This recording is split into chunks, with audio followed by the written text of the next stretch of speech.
జై శ్రీరామ్. 2025 ఢిల్లీ ఎలక్షన్స్లో బీజేపీ గెలుస్తుందని చెప్పడం జరిగింది.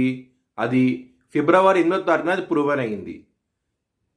ఆ వీడియో లింక్ అనేది డిస్క్రిప్షన్లో ఇవ్వడం జరుగుతోంది. అది నిజమా కాదా అనుకుంటే కనుక మీరు ఆ వీడియో లింక్ ఓపెన్ చేసి చూడండి.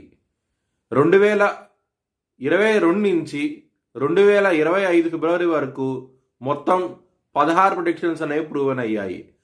దానికి సంబంధించిన వీడియో లింక్స్ అనేవి కింద డిస్క్రిప్షన్లో ఇవ్వడం జరుగుతోంది. వృషభ రాశికి అధిపతి శుక్రుడు. వృషభ రాశిలో కృతిక 2, 3, 4 పాదాలు, రోహిణి 4 పాదాలు మరియు మృగశిర 1, 2 పాదాలు ఉంటాయి. ఈ నక్షత్రం వాళ్ళందరికీను నేను చెప్పే వార ఫలితాలు వర్తిస్తాయి. ఈ వారంలో లగ్నాధిపతి అయిన శుక్రుడు లాభస్థానంలో రాహుతోనూ బుధుడితోనూ కలిసి ఉన్నారు.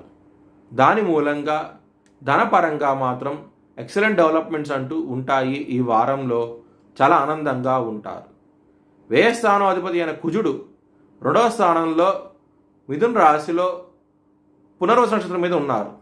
దాని మూలంగా దూర ప్రాంత ప్రయాణాలు చేస్తూ ఉంటారు. ఈ వారంలో కుటుంబ సభ్యులతో చాలా మంచి సమయాన్ని గడుపుతారు. మీరు చాలా ఆనందంగా ఉంటారు. సప్తమాధిపతి అయిన కుజుడు 2వ స్థానంలో ఉండటం మూలంగా మ్యారేజ్ పరంగా చిన్నపాటి గొడవలంటూ అయ్యే అవకాశం ఎక్కువగా ఉన్నది. దానికోసమై హనుమాన్ చాలీసా పారాయణం చేయండి. మంచి ఫలితాలంటూ ఉంటాయి. అష్టమాధిపతి అయిన గురు లగ్నంలో ఉండటం మూలంగా కోర్టు కేసులు ఉంటాయి కనుక అవి మీకు పాజిటివ్ వేగా తీర్పు వచ్చే అవకాశం ఎక్కువగా ఉన్నది. చాలా ఆనందంగా ఉంటారు.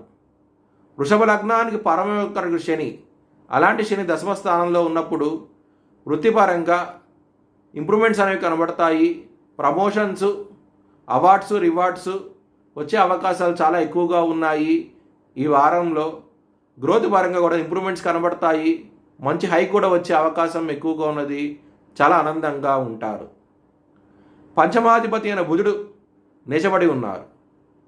లవర్స్కి మాత్రం ఇబ్బందికరంగా ఉంటుంది. ఈ వారం అనేది లవ్ ప్రపోజ్ చేయకండి, రిజెక్ట్ చేసే అవకాశాలు ఎక్కువగా ఉన్నాయి. శత్రులు అధికంగా ఉంటారు, ముఖ్యంగా బిజినెస్ పరంగా. దానికోసమై కాలభైరవ అష్టకాన్ని చదువుకోండి. చాలా చాలా మంచి ఫలితాలంటూ ఉంటాయి. మీ భవిష్యత్ వివరాల కోసమై హెచ్ఎల్ఎన్ జ్యోతిష్యాలయాన్ని సంప్రదించండి.